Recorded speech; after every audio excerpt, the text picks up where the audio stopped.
How do you transform a company into a digital leader? This is something my guest today, Bill Rue, Lendlease's Chief Executive Officer Digital, has done multiple times. Bill is a veteran technology sector leader. He served as GE's digital officer at a time of immense change, leading the transformation of GE into a digital industrial company, doubling revenue from digital products and significantly improving productivity through digital platforms. Prior to that, he was instrumental in the strategy and growth of the Cisco services business through new innovations. With this experience, he's now in Australia leading the digital transformation of Lendlease's global businesses and projects using data, advanced analytics, and new technologies. What are the opportunities and challenges of doing this in a corporate environment? And what have we learnt about how to do corporate digital transformation better? Well, Bill Rue joins me now. Welcome to Smarter Cities. Thank you very much, Jason. It's really good to be here. It's going to be fun. I think there's so much going on in the market, in particular with the change in interest rate cycles that are happening right now, and sort of a lot of economic dislocation happening. So having a discussion about how to do things better, I think, is appropriate at this time. So a lot to talk about. But before we get into it, I am fascinated, as you know, of your career and background. We've spent some time together in different countries, and I was really keen to sort of learn a bit about how you ended up doing what you do and what brought you, I guess, into this digital transformation world. Yeah, I could really look at my career in two phases. The early part of my phase, which started in the 80s, started at IBM. The PC was just coming out, networking was just starting, and so it was really what I would say a focus on technology architecture. In those days, we were moving from a mainframe into this distributed environment, and so I was young in my career, and I got to do a lot of the technology work, thinking through how you build distributed systems, and eventually all that culminated in the internet, generation happening.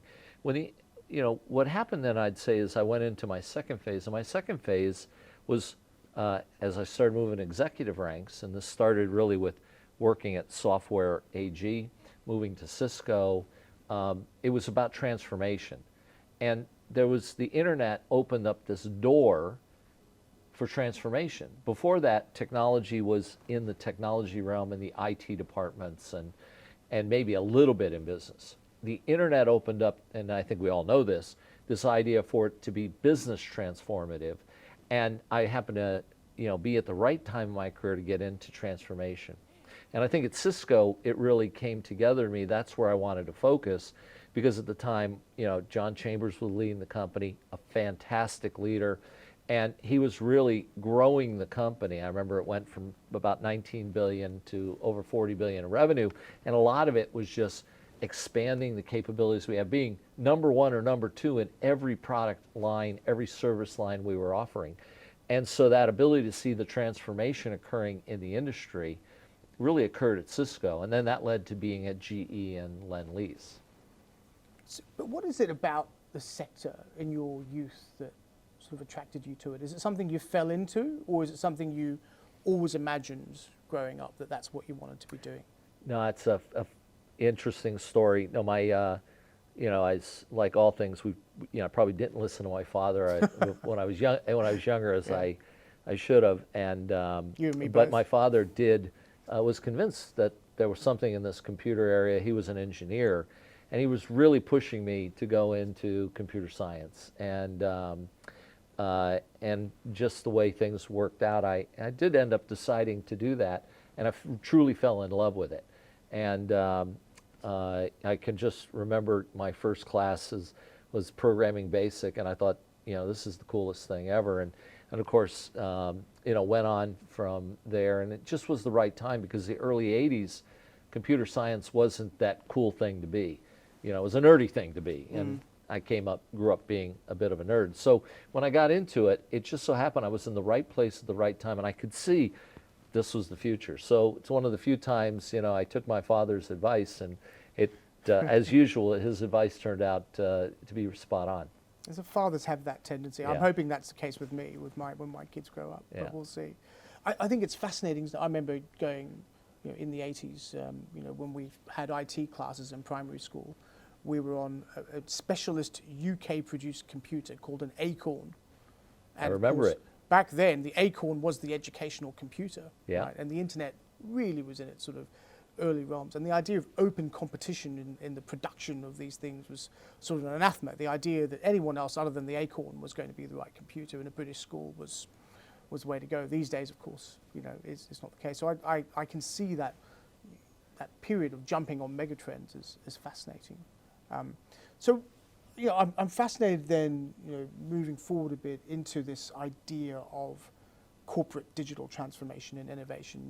You've had a career largely in corporate life, if I'm not mistaken, right? And so, you and I both work in large corporates, and in this particular one, it's a place of great opportunity in a large corporate, but it's also a place of great, I suppose, can be quite difficult to change things. How do you cope with that? How do you do corporate digital transformation in a place that's very good at doing something well now, and you're saying to it, no, actually we need to change? Yeah, and I think it goes to, I did have a startup in the early 90s, first internet generation, great time, learned a lot, young guy. Did you do the T-shirts and the and Yeah, the it was- garage thing? It was, it was the first generation, so we weren't fully there yet, but I think it was the beginnings of that, that movement. But I think what I saw coming out of that was right at the time the internet was coming in to play, and you could see that retail and telecommunications and media were all foundational, advertising media were foundationally changing. And so it just occurred to me that the future, the interesting work, was going to be the transformation of the giants. And the question was, who was going to win? Was it always going to be the startup, or could giants dance? Could the Goliaths win as opposed to the Davids always? And I felt that, that focus was of interest to me. And I ended up getting an opportunity at Cisco, and I saw Cisco was sort of between, they were a giant, but they still had elements of the, David, Goliath. They had more elements of the David, not just the full Goliath. And I felt, that was a really interesting time to learn. And I think, as I said, John Chambers clearly saw all these industry transformations underway. And coming out of that, I said, that's an interesting problem to solve. Can a big company become a digital leader? And if it doesn't, well, then the Davids will always win. And I think that's the last 20 years has been the most interesting problem to deal with, is how do big companies make the transition in a digital age? And my sense is that, just speaking generally, big companies really struggle with this process, this whole digital process, or any form of transformation. And there've been lots of MBA type case studies done on Kodak, for example, and the death of Kodak, which failed to change, or other types of companies like this, or VHS versus Beta, which failed to change, and VHS captured the market. Is that your sense as well? Do you think there's a general view that giants are what they are until they're killed due to market forces and something else rises up in its place? Or do you think they can change? No, I think they can change. I think two books that always, back in the 90s, really juxtaposed my belief system. One was The Innovator's Dilemma, which basically says big companies can't change, and it's still valid today. And it basically says that what you do well makes it really hard to make that foundational change. And the quarter-to-quarter mentality makes it very hard to change. So the internal, DNA will kill any attempt to try to foundationally change. At the same time, Geoffrey Moore's Crossing the Chasm, I think, it really had an impact, because it said anybody can do it, including big companies. It's just that there's sort of this model, you have to get across the chasm to do it. And it sort of outlined an approach I thought that could be used by big companies. So I felt that it was hard. And the last thing is, I developed my own philosophy that you're really trading off speed and scale. So a startup has no scale. They have no customers, they're not trusted. They probably don't have enough money, but that's been fixed over the last 20 years. The VC world now gives them enough money. But what they prey upon is speed, right? They're gonna move so fast that you can't keep up with them. And by the way, if you can develop software faster than the other guy, you're probably going to win. On the other hand, big companies have scale. So if you can unlock your scale, your existing customer base, it's so much easier to sell to an existing customer than try to build a new market. If you can unlock the domain knowledge, because domain is becoming more and more important. The industries that are transforming now are much harder to transform because you got to understand how a rail network works, or you got to understand how a shipping network works, or a real estate network works, or the energy, the energy creation and distribution work. If there's a lot of domain knowledge there, so that's scale. So if you in a big company can unlock that scale, you can compete with a startup. And I think that's why it's just harder and harder in the transformation for the industries today. They aren't moving as fast. Property doesn't move as fast because domain knowledge matters. It's a complex environment. You've got to understand how things work. And it's not so much that you can come with a new idea and foist it on because of the complexity in the domain. So I think the speed scale is really the question as to who's going to win in any industry. Is the speed matter more, or can scale win the day? And that's the thing, isn't it? I always look at large corporates as the scale is an opportunity to create new things, and that's why I work in corporate development. In fact, when I joined your team early on, you made us read a book called Unscaled, if you remember that book. Yes, I do. And that particular book was interesting because it sort of put forward the thesis that actually to create new things, rather than trying to create everything internally, you should rent resources from other parties and joint venture. I use the term joint venture because I work in property, to create that new thing, right? And I think there's some validity to that. What are your thoughts on that idea around the ecosystem of Unscaled? Yeah, I think that a lot has been written about ecosystems the last 20 years, and I think that this is the one piece that both startups and big companies fail to master, right? Is that both end up having to do too much themselves. I think what helped the startups was that they realized that with the cloud coming out, they could move faster, right? That was the unscaling. The cloud came, it unscaled, that I didn't have to go out and spend months buying compute and storage and network. I just rented it. I think that we're seeing that now with the software capabilities that exist in the cloud, because that is enable people to layer on top of and unscale themselves. They have less to do below sort of the waterline than ever before. And that waterline continues to move up. In other words, the software capabilities are becoming such that anybody is unscaled, including big companies. So I think the idea that you figure out who your partners are going to be, that you figure out what your mode is, what your domain knowledge is, and then everything else you find partners to go help you deliver. That's what this unscaling is all about. The problem is these partnerships are hard, right? And the second thing about a partnership is, the making sure it truly both parties have a win-win out of it. And so you can set up your ecosystem and get partners, but sometimes it's unbalanced relationship. So getting balanced relationships is important, I think, as well. The last thing is not everybody wants to partner. So you may have someone you want to partner with, but they're already a giant, so they can sort of dictate terms. So I think its ecosystem is probably the hardest thing to master. You can master the technology. You can go get all the compute, all the software and everything, but mastering creating that ecosystem and putting it in place, it's much more complex than people realize. However, when you master that, when you figure out that, and you get your model right around your ecosystem, that becomes a moat that is oftentimes very hard to beat. It sort of really resonated with me when we were having this discussion around partnerships in the sort of software space or the technology space, because in property and infrastructure, this is exactly how we do business, right? So, in property, particularly, with social infrastructure, public-private partnerships are an example of this, right? The government effectively says, I have this particular need. We build a consortium of partners who all want to deliver that need. We deliver a particular product, whether it be a convention center or a hospital or whatever else, and the government then rents it.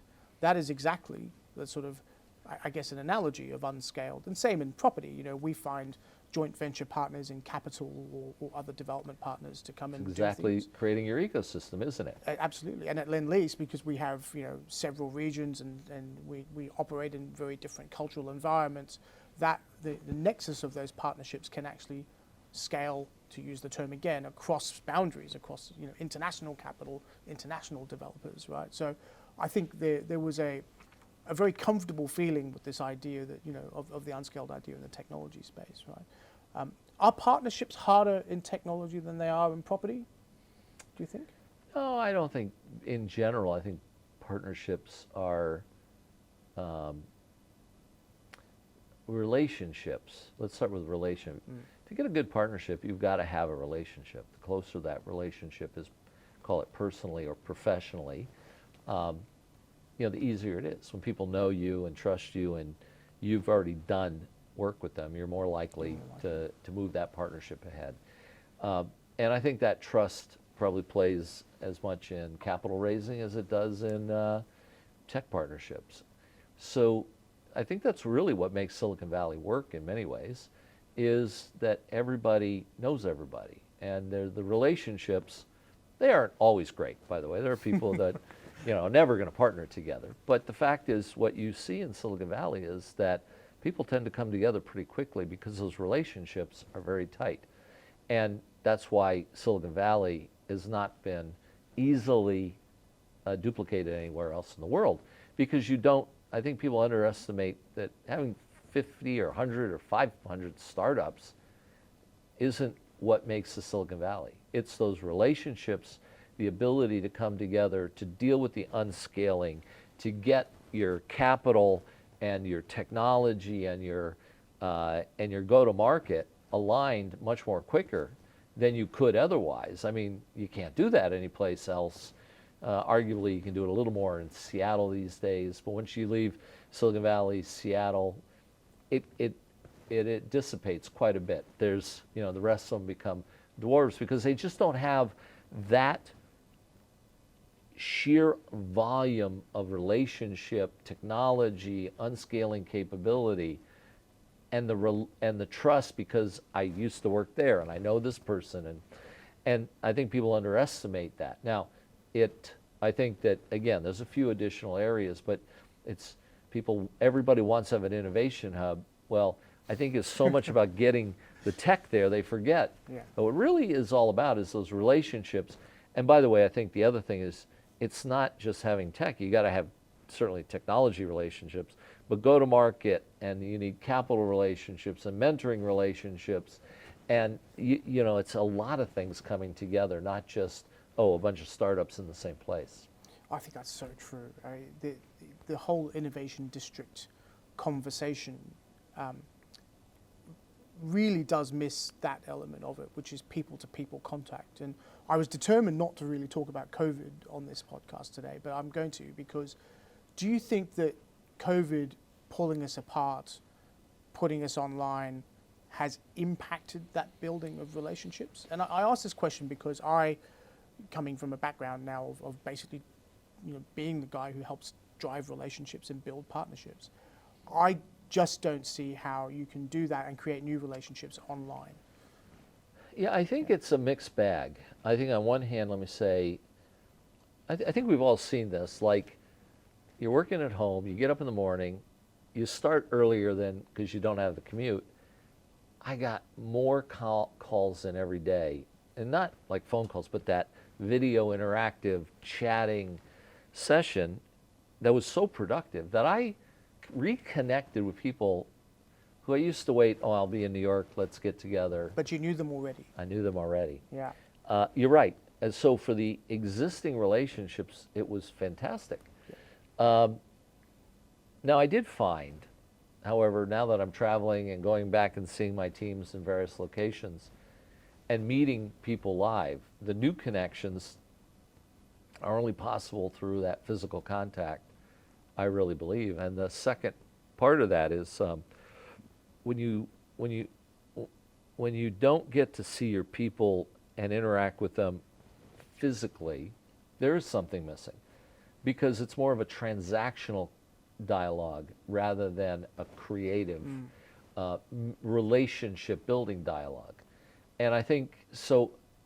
There's no doubt that we're not going back to the old sit at your desk way, but we're going to have to get to that balanced interaction.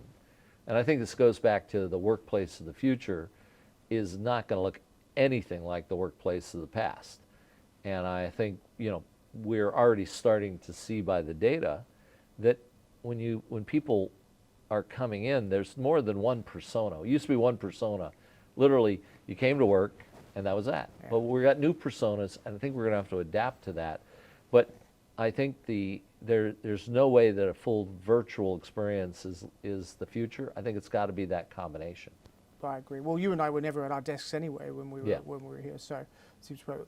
And I definitely want to get back to a lot of the workplace stuff because I think that's fascinating what's happening there. But before we get there, I'm really interested in your time at GE because GE is a transformative company. Yeah. You worked there when Jeffrey Immelt was the CEO, and he had quite I guess, an ambitious vision for GE, and you were there at a time of immense change. So tell us a little bit about that. If I'm not mistaken, Immelt used to talk about the fact that GE should only be one or two, and if not any of those things, they should exit the market. Yeah. And that was quite a different view on things, whereas most people think, hey, being third is not too bad. We're making money, it's profitable. Why would you exit the market? What was it like? Yeah, it even actually that goes back to Jack Welch. I think Jack, over his tenure, really put his mark on the world, and there was a lot of things that I wasn't there during his time, but you could see it still existed when I got there. You had to be number one or number two, and I think that forces, by the way, you to really think through. Are you good enough? It's not, and what does it take to really win? Winner's mentality. What investments do you need to make? So I think it forced leaders to rethink things. I think, it focuses your mind. I also think that their leadership development was well-deserved.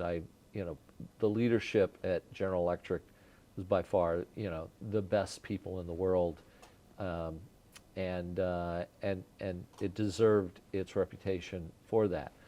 I think that Jeff came in, and I worked for him, and I've got tremendous respect for Jeff, and I really enjoyed working underneath him. Brilliant guy. Did you join as Chief Digital Officer, or were you there for a bit before that? No, I joined to help to start the digital effort, and originally, that was they put me in the research group under the Chief Technology Officer for the company, which was awesome, and we began to incubate what did we want to do, because there wasn't a model. Today there's, the consultants will come in and sell you a model. You got to remember, in those days there was no model. There wasn't even the title Chief Digital Officer was actually utilized in some instances for marketing, not for what we're talking about today. Yeah. And so we were inventing this idea of digitization and transformation of an industry. We literally were inventing just about everything, and so we went through that. And I have to say, the company, we tried many things. Some things didn't work. One area that I wish we had done differently, but you learn is it was the early 2010s, and there wasn't a clarity around AWS and GCP and Azure weren't really even much of a cloud capability, and so you had debate going on. Should you build your own cloud or should you utilize somebody else's? And I remember Facebook was creating a group like Open Compute or something. I can't remember the name of it, but it was basically the idea that there would be an open environment for creating the cloud capability, that you could just use that open environment, create your own cloud, which made a ton of sense at the time. But it turned out as we know today, it wasn't the right way to go. So we probably spent a couple of years trying to create our own cloud and believing we could do it at a cost that was attractive, but the reality was we couldn't. And so we eventually had to go on to the cloud, and that changed our architecture a little bit. So you always, I would say in the early days of this, we were, trying to figure out where the world was going to go on cloud. It was murky, right? It was quite murky at the time. How would you do it? I mean, there was no evidence base. A traditional model would say, here's the evidence base, here's the trend. On this basis, we're going to construct this hypothesis and we're going to test it. Look, I think there was, that's, the problem when you're, I think it was, when I was at Cisco, maybe it was John Chambers, I think I maybe once heard, being too early is just as bad as being late, right? And so, unfortunately, we were early on this. We were having to invent a lot of things as we went along. And I think, and it's hard lifting, right, to go figure this out. So if you're going to be first, you're going to make some mistakes. But where we didn't make mistakes, I think, was we realized that data and analytics were going to be the center point of value creation for the industrial world. And that underneath that would be an IoT fabric, data coming from all these machines, and that the value was going to be able to predict how your business operated in a variety of ways based on that data. So can I predict that a part's going to fail before it fails? Because when a part fails on a plane, it's problematic. The plane gets delayed. And if you can fix things in scheduled downtime, well, your business becomes extraordinarily efficient. Can I predict how fuel is being used in a jet airplane, and can I optimize it? That's true of any industry. So can I optimize the resources that get used? Can I predict failures before they occur? Can I optimize my workforce? That's the future of where all this goes. And I think that, we were inventing that as we went along, and you had to put a fabric in place that allowed you to collect that data and create these kinds of algorithms, distribute it, and start to build out capability for your services teams and your product teams to utilize. And I think that, in the early days, that wasn't as clear, right? But today, that part, no doubt, every industrial firm in the world is trying to figure that out. We just happen to do it 10 years, before everybody else was even thinking about it. Now, that strategy is embedded into every industrial company in the world, trying to figure out how they do it to drive better products. And so you're inventing this, you're in a large, highly successful organization. You've talked a little bit about leadership, which I think we should come back to because it's important. Was there an allergic reaction to what you were trying to do? Or were people there going, you know what, Bill, that's amazing, we're going to disrupt our business, I'm all for it? I think it was, a mixed bag. I think that, first of all, as I said before, General Electric people were very smart, very, very smart. And that's true of a lot of companies out there. But they had more than certainly their fair share. And so I don't think anybody said, oh, it's terrible to use data and analytics. In fact, most of these people were doing things like that. I think that all of them wanted to do it. I think there was a number of issues that we hadn't quite worked through that, I wish we'd worked through a little faster. One was, there's always, in GE, a lot of it was, well, if you develop this technology, where's the revenue flow to, right? To the business, traditional business, to the new business. And it was a very, I'd say, healthy argument and discussion. It's a perennial debate in a corporate. Who gets the cash? And by the way, that's a positive thing. So they weren't fighting it at all. Yeah. They were saying, hey, bring it on, but I want the cash. I want, who gets the benefit? And I think that was a very positive debate. And quite honestly, you want the businesses to succeed. And the vast majority of real revenues in digital were in the businesses. There was no doubt that each business had a lot of growth in their digital capabilities. I think the real debate was on a common platform. Was a common platform for the company for that digital capability going to be necessary? And I think there was just a little too much, let's say at the technology level, debate about how to go about that. And the second thing is we were solving a really hard problem, trying to create a massive infrastructure to allow this kind of approach. And that's what I said. You make a misstep like, we're going to build our own data center or a cloud data center, and it can put you back when you realize that probably wasn't a feasible approach. But I would say that the businesses were genuinely at the leading edge of adopting this, of pushing it, of bringing it on board, of creating capability. And even today, I think you can still look at GE and realize that digitally, their products and services are well advanced across the board. The other thing is GE Digital does exist today and continues to build, I would say, outstanding digital products, and I think they've done a really good job. What's really interesting, reflecting on what you've just said, is this concept of the problem. So I think looking at technology companies generally, and a lot of corporates actually, there's often a,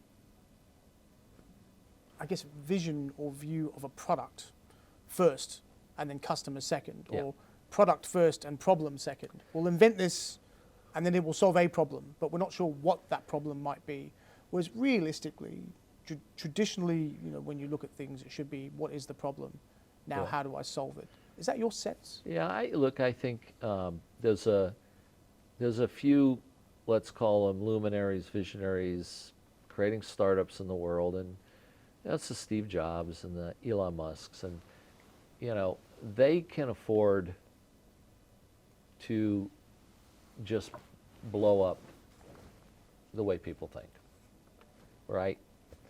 I think it's the one thing I've learned over doing this at Software AG and Cisco and GE and Lendlease is you have to do two things. One is you can't blow up the industry from a big company. I think that's the one thing only a startup can do. However, you don't need to blow up the industry to win. And I think the idea that you can do, let's say, major shifts are important. And you've got to stay customer focused, because remember, your only leverage is scale. If you're going to blow up the industry and you're blowing up yourself, boy, that becomes really hard. Yeah. I think, you go back to your Kodak example, the idea there would have been Kodak could have had a digital photography business and pushed that simultaneously. They did push it. One could say, I had a Kodak digital, camera, but they didn't push it as hard as they did that they could have. I think you can run both. You just have to provide a balanced approach to the new stuff winning simultaneously while you're supporting the old. And you've got to get everybody to believe that both of them are critically important. That's the DNA part, is everybody realizes they got to do that. And I think that Kodak never made that shift.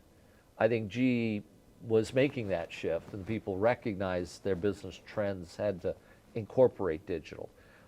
I think that if you're in a big company, though, you're not.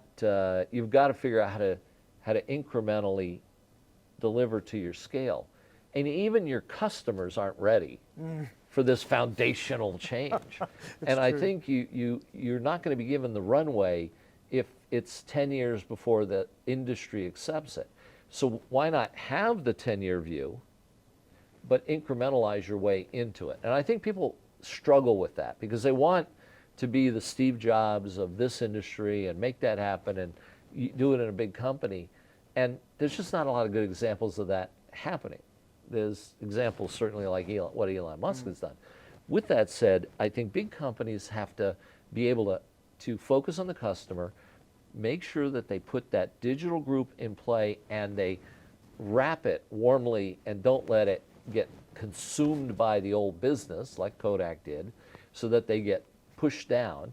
They've got to make sure they get it on an on-ramp to success without thinking it has to be a big, startup IPO in 3 years. That's not valid. Work yourself into a 10-year plan, always realizing you want to get to the big vision, and have yourself open to deal with the transformation that's coming, and allow yourself to work into it while you leverage your scale. That's what a big company can do, and those who do that are successful. That's so true. I mean, I like your point there around the fact that people think of startups as young, fresh, agile, fast IPO, 38 times, no money later on, right? That I just don't think that's a realistic proposition within a corporate. I mean, one reflection I do have is corporates have a number of models of doing that. I think of the Qantas Jetstar example here, where Qantas, full service airline, could see a market segment that would travel if the cost structure was different for them, and so they created a whole new different business unit, Jetstar, different CEO, different industrial arrangements, different product offering, it worked, right? And of course, this is not they weren't unique in this. The airline industry did it, across the board. I think the U.S.'s Southwest, was only serving peanuts at one point, if I'm not mistaken. They had pretzels now. Pretzels, there you go. They've got pretzels now. There you go. And mind you, anyone traveling on a plane right now is probably not interested in eating anything. They just want to get there. Yeah, it seems to be the challenge. Let's go to Lendlease. We've been here a few years now. After your career at GE, what attracted you to Australia? What is it about our country in this market that's interesting to you? Well, truthfully, I was attracted to Lendlease, which is a great Australian firm that operates in a global way, right? In fact, it's probably true. It's a global company now, headquartered in Australia. It's true. So I think I was attracted to what is a great company that is innovative and is willing to, be at the leading edge and take risks, not just digitally, but in general. I think that was the most attractive thing. In order to do that, I mean, they clearly wanted me to move to Australia. And look, it's what I liked about coming to Australia was it was a fabulous country. I'd been traveling here on business 20 years, so I knew a little bit about it. But it's one of those places that it's easy to come to, but you come into an environment that's just different than any place else in the world. Meaning that it's a big country with a small but vibrant population. Everybody lives on the coasts. It's obviously the environment is just different, right? The animals, the vegetation, and so it's a little bit of coming to see a place that everybody dreams about coming. I mean, there's anybody who's doing their little kids say, "I want to go to Australia." Nobody knows why, but it's just so different, right? Yeah. And I think that is living that dream. I think the other thing is there's such a strong relationship between Australia and the U.S. It's so easy as an American. It's a warm country. It's a welcoming country. There's a lot of great restaurants, great places to be, and lastly, at the end of the day, great people. All the other stuff doesn't matter. When you come here, people are genuinely just nice, friendly, and welcoming in a way that a lot of countries just aren't. And Australians are the best traveled people in the world. That's probably why they're so welcoming to people from every place else, because they've been every place else. They are very worldly here. People, I think, if one thing people don't realize about Australians, most worldly people probably in many ways, because they've been everywhere, they've seen everything. So it's been a great experience for me personally, not just professionally. So I came for Lendlease professionally. Personally, I came here just to experience the wonders of Australia. Well, that's it's true. I mean, I agree with you. There is a great sense of adventurism here in Australians. I'm a migrant as well, as well, and that is, you can't help but be attracted to it. Do you find the market here? You talked a bit about Silicon Valley. You talked a bit about about America. How do we compare as a market? Can you compare? Are we innovative in our own way, or is there a difference? No, I think there's a huge difference. And being in tech, and speaking frankly with everyone, I mean, when you're in tech and you're in a startup, your first market, if you're in the U.S., is probably focused on the U.S., on North America. If you're a startup in Europe, it's probably Europe. And then you probably go to Europe or the U.S. next. I think Asia has been up and rising, and you see the same thing in Asia. It's Asia first, and then probably North America, probably Europe, and that becomes the big three. I think that that there are just a couple of regions around the world, and a good example is Australia, the Middle East. There's good business in these places, but they're second tier to where you come if you're creating a company and going after a market.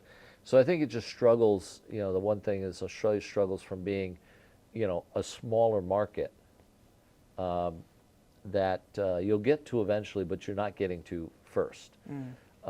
Unless what Australia is doing. Mining is a good example. You might go to Australia first or second if you're in mining, right? Because they're so strong here.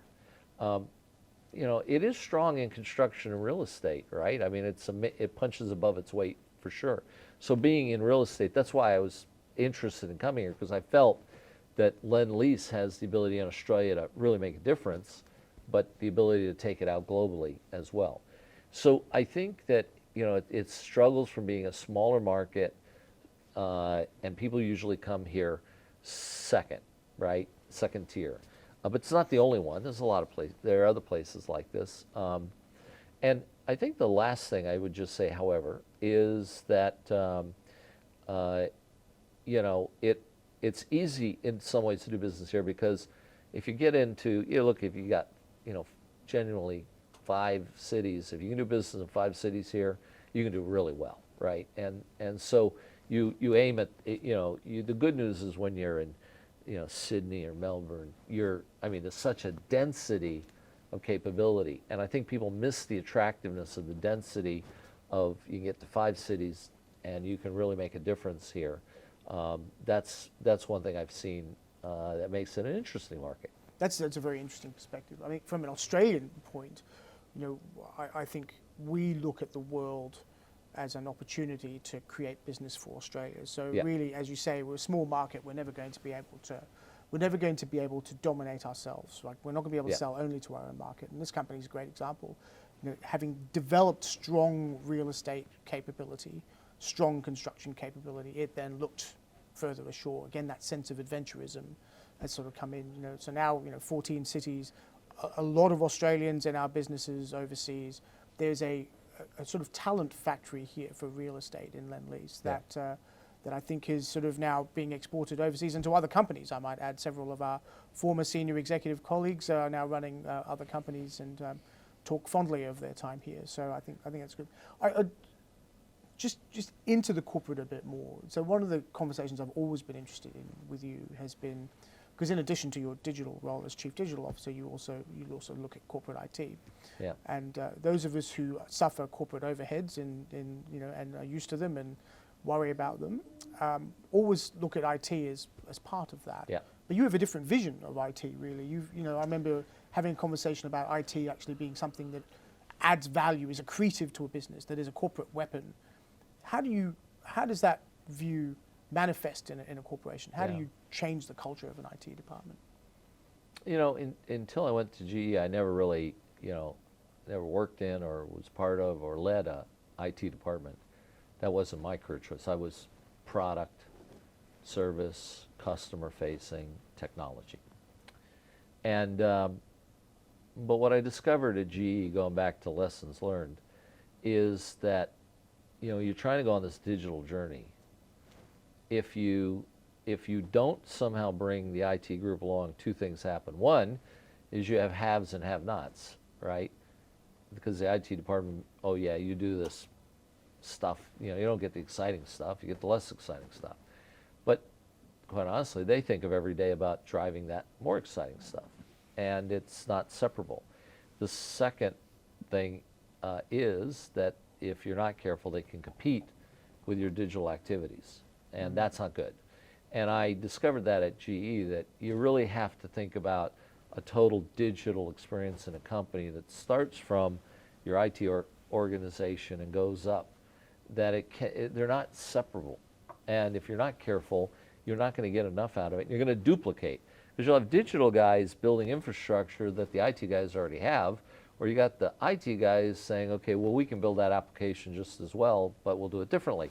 And that creates, I think, a bad dynamic in a company. So the ability to bring it together, if you're really going to be a digital company, you have to make sure these things are working in tandem. And there's more than one way to do it. But when I came into Lendlease, I said, look, I really want call it technology assets underneath me, and we've really come a long way. So, and the way I look at it is, there's a 3-horizon model that's been used. I think it might be McKinsey who came up with the 3-horizon model, but I don't actually remember. But the 3-horizon model it's not a timeline. It says every company needs to have activities in 3 horizons. Horizon 1 is direct near-term value. So this is a big chunk of your IT department. Every day they got to make sure the network runs, the PCs are there, the applications run, right? Everything they do, the value creation is immediate, because you got to run your business on it, right? But you've got to invest in that, because the future of that isn't the old way, your data centers and the way we've done things forever. It's going to be this new cloud architecture, et cetera. So it doesn't mean you don't invest. So, first I came here and said, all right, I love the idea that we're going to rethink Horizon 1 architecture. We're going to modernize it. We're going to zero baseline it, and we're really going to set a standard that says 100% cloud, get the cost aligned to the value, and allow our people to work at a higher level in there. And so essentially we're taking that unscaled approach to that IT, and I love that idea. The second horizon, again, you're doing it today, is initiatives. They won't have value for 12 to 18 to 24 months. These are initiatives that have to ride on your Horizon 1 infrastructure, but you're really not going to see the value until it gets done. This is a new payroll system, or a new front-end customer-facing application. A little less risky in the sense what you got to get done. Takes a little while to get value. You're investing in it. When it's done, it probably moves into a Horizon 1 activity. And so for the first time ever, we have complete control of over all of our initiatives in the company, and a way to evaluate those with the businesses in a way I don't think anybody's really done as well before. And it's very efficient now in terms of how new projects are considered, new initiatives are considered, and how they're funded. It is, and I think that I find it actually quite enjoyable to have these discussions, the debates, you're essentially getting rid of a lot of the shadow IT, which I think every organization wants to do. And it doesn't mean the businesses don't control their own destiny and they decide what they want. This has to be business-led, business-justified, but you just need to make sure it's implemented, efficiently. The third horizon is things that are higher risk, and probably the value isn't 30 till 36 months, 48 months out. And this is where people call it digital, but all of it is digital, quite honestly. But it's just that this is more of that transformative digital. So you've got Horizon 1, deliver now, transition yourself to that full unscaled cloud environment. Horizon 2 is the flow of what kind of capabilities do you need to be a modern business. And Horizon 3 is what digital do you want to invest in that is a little farther out, that has much more risk, but if you win that battle, you'll be at the early stages of innovation. And so for us, that is what we have called our podium activities.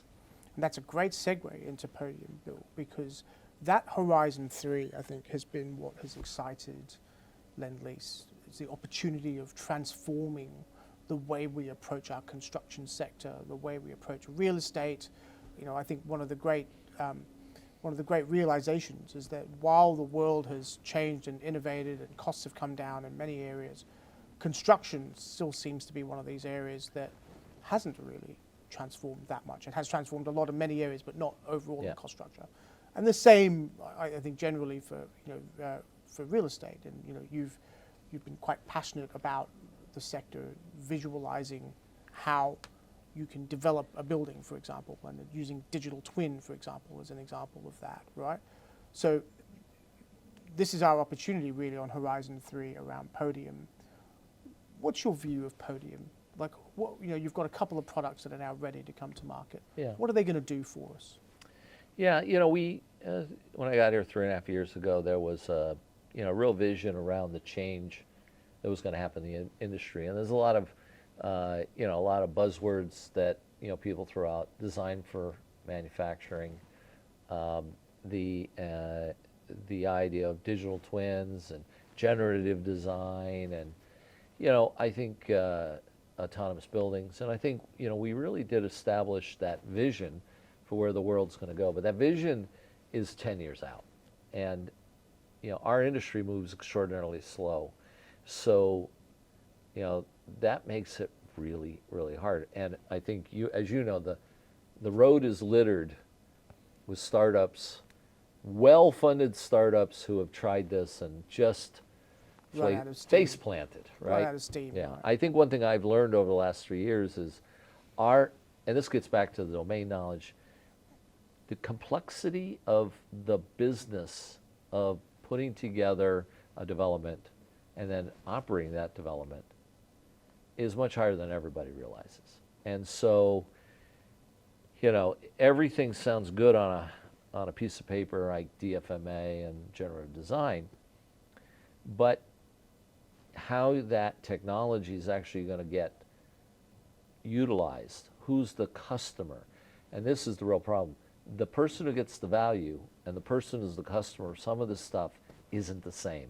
And that's when it's a difficult place. So we love the vision. We've really worked on all aspects of that vision, but what's come back is, okay, we're getting to that point where we need to focus.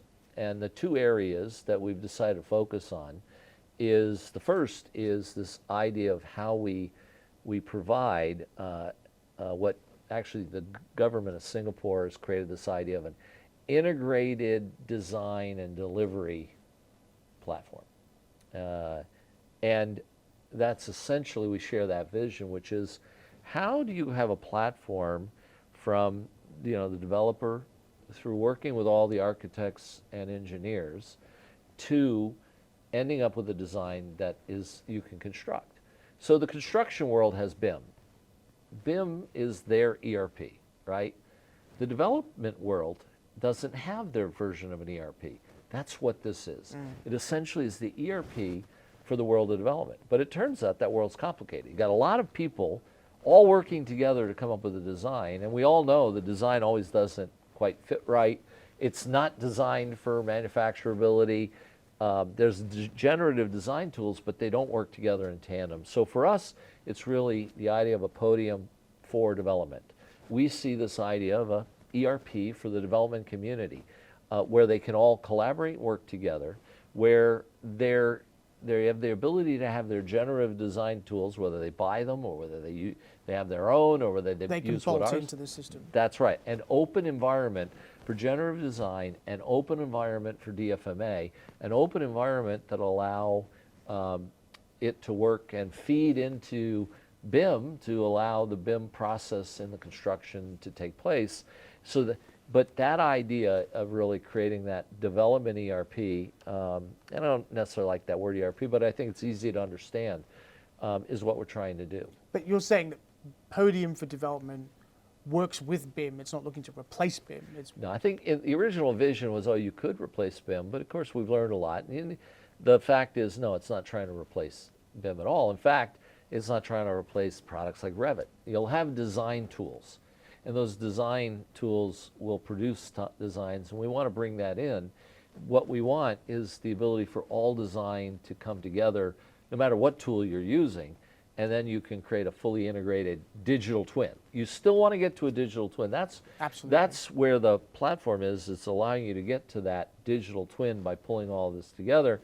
It also allows you to begin to look for making sure you rationalize how these things work together.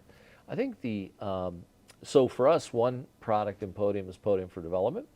Not getting rid of BIM, not getting rid of design tools, integrating things together, but that collaboration platform. The second is what we call Podium Property Insights. Now that I've got a building or a development, we want to begin to think about how people use that better.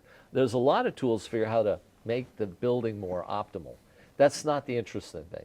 We want to look at how the workplace works better. So how does as an employee make sure the workspace is productive for them, is sustainable for them, is healthy for them, that they like it? Because I think the future of the workplace is going to be agile. So we've really put the person at the center point, whether it's the person for workplace and understanding how they work in the workplace, and then looking at best practices to make the workplace more useful for this new worker of the future. Or think of retail. I look at the customer and say, how do you begin to understand the behaviors of customers in your retail setting? And what do you do to make that retail setting more attractive? So you want to make the workspace more attractive, the workplace more attractive to the employee, the retail setting more attractive to the customer. And it's not a surveillance system. We don't care who individuals are. In fact, we don't want to know who individuals are. What we want to do is create positive environments in physical spaces that respond to real data and understanding of the behaviors of people in there, and allow those people to in fact influence it to get the spaces that are even better. I could then use that data to say, okay, if I really want my building to attract the most revenue possible, I need the best companies. These companies need to make sure their workforces are happy. If those things don't happen, I don't get my building occupancy up, or I don't get my retail center working properly. So is the customer the employee in this case, or is the customer the building owner? Look, I think, or is it the company? It's the company. It's really the company. I think in the future, the owner of the building was probably, should be offering this as part of what makes their building great. We give you the capability to make sure your workspace is productive for you, your employee. Because right? It's a retention question now, isn't it? It is. Right. But I think that our real first customer on the workplace is the companies. So if you're a company and you have 50 locations, you want to make sure every one of those locations is purpose-built for those employees. And I'll give a good example. In our early stages of understanding, these new personas, we've discovered there's a persona now called the event attender, or that's at least what we call it. The event attender is someone who comes in every week, but when they come in on average a day and a half, and they come in on average about 2 hours. So in other words, they come in for a very specific event, and then they leave. And they like to come in for that event, and they interact. But once the event's done, they're not productive working in that office. So I think what we're seeing is that before you might have had one persona. I'm going to mandate everybody returns to the office. We have one persona. You're in the office 3 days a week. I think the reality is what we're seeing is that there are more personas. You need to understand your persona. And then you've got to decide, are you productive with those personas? And if you aren't, what do you want to do to entice the changes that are necessary? So I think it's up to companies to figure out, what does the new worker want? Are the people who are event attenders productive? And if they are, maybe you're okay with that, in which case the kind of style of space you have is more set up for the new offsite, maybe an onsite, right, kind of thing. So I think that these are the things we're working through to help people understand how to make their workspace more productive for the future, and get rid of space that's not productive, but at the same time, when people come in the office, make sure they dearly love being there and that you're getting everything out of that employee. And the only way you're going to do that is understanding what they want, what are their behaviors, and then giving them what they want. Do you think it applies to a residential precinct as well at some point?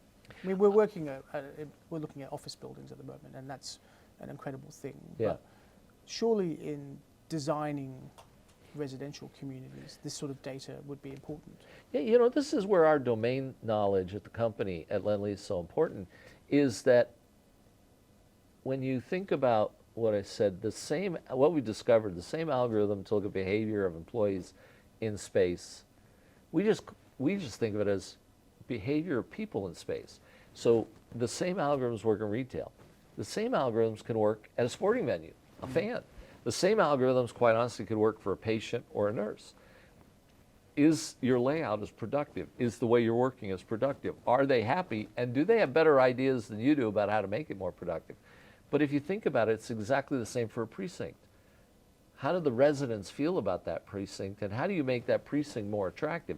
Because the more attractive it is, the more those home values are going to go up over other areas that aren't as attractive. And so more of a community forms as the community changes. Now, remember what I said before. The one thing is we've eliminated any surveillance. I don't want to know who you are. I want to know behaviors and look for personas, but not know who an individual is. And I think that's going to be the future, is that we decide that, you know, this is not a security system. This is intended to say, how do we make physical space more attractive and better for the people who use it? And I don't care whether that's an office, a retail setting, a stadium, a hospital, or a residential area.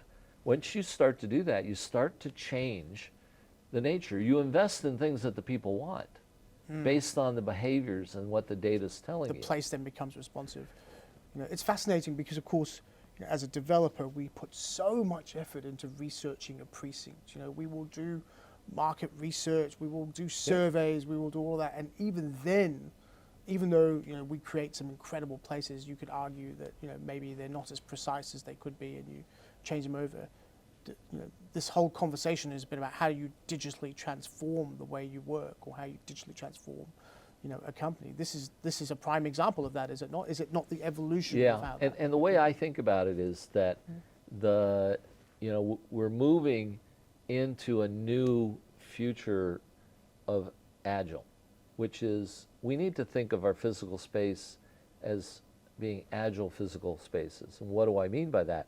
Is the idea that you still do everything we do today. We're really great at it. You know, you create it. But as you know, people are pesky. They'll say they want one thing. When they get it, they go, I don't really want that. And then you find out. Human beings are complicated. And what we need is this idea of agility, and I'll use the workspace. You know, build it, and then have the ability to try new things, test it out, find things that work, roll it out. Today, you know, we sort of do a workspace analysis, usually with consultants and clipboards and this and that, probably every few years, if that. And, you know, that's not agile. You really want to be changing things as on the fly as you go. Test a little, implement a little, learn, continually evolve. I think that's true of the retail setting, the residential setting. We're going to have to be agile in everything we do going forward. Nothing is static anymore. And the thing that people don't like is the static.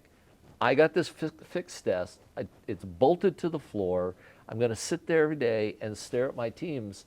Those days are gone, because you can mandate to come back and do that, but people are going to align themselves to their most productive being. So how do you then say, okay, I want to make them productive. I want to learn, and when I learn something, I'll try something. I won't change out every floor. Let me try out a quarter of a floor.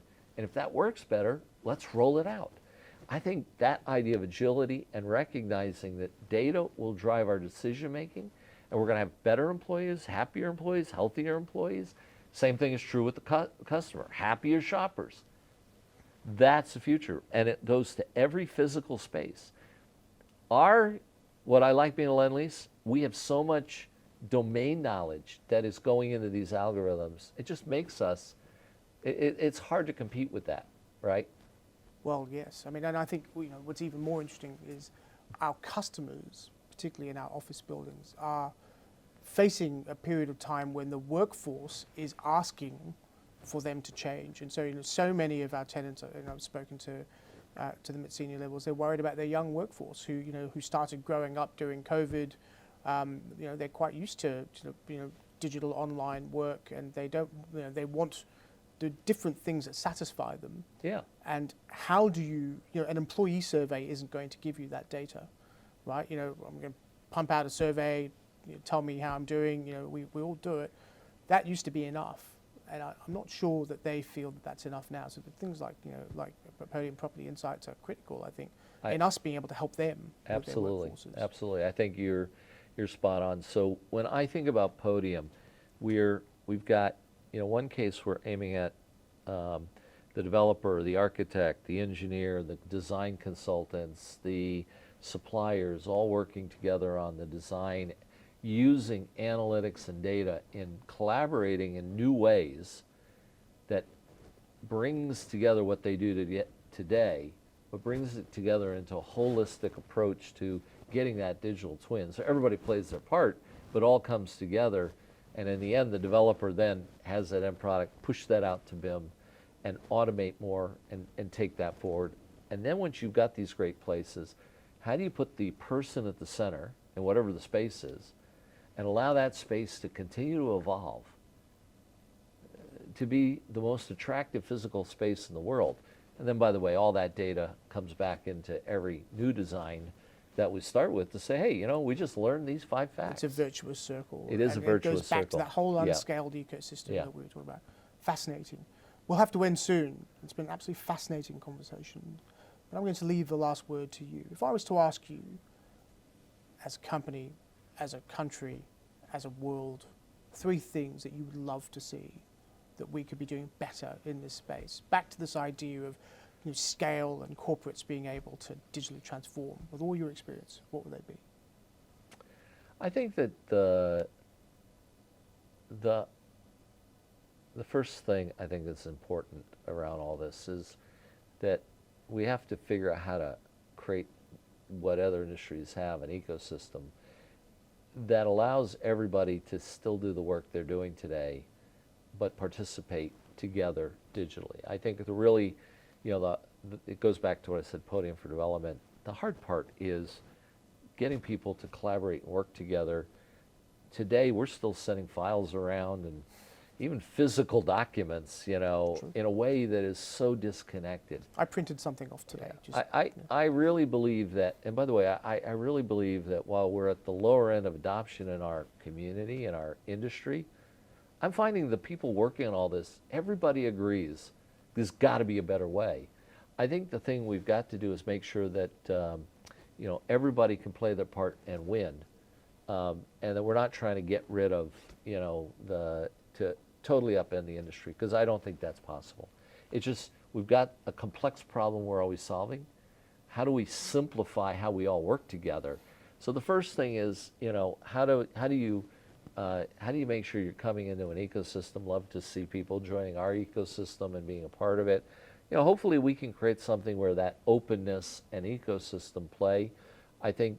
And so the first thing is moving away from what I'd call the full proprietary closed approach, and realizing that other industries have gotten to an open approach have won. So I'd love to see us as community realize that an open approach here can really win and all boats can rise.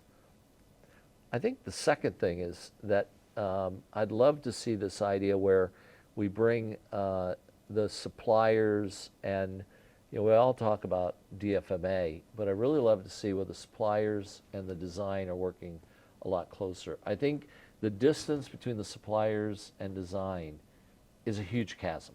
And as a result, the design makes a lot of assumptions, and by the time you get to the suppliers, you find that the cost is out of balance because you didn't realize the choice you made upstream, downstream wasn't right. How do we bring and collapse the relationship between the supplier and the developer and the designers and the consultants, so that the more we do that, I think decision making everybody wants to make the right decision in this industry, I've discovered.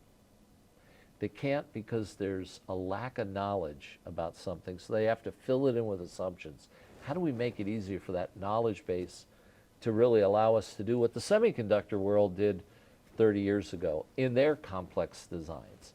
And I really think that this is the second thing, bring the suppliers closer into the design process, I think will lead to less heartache downstream.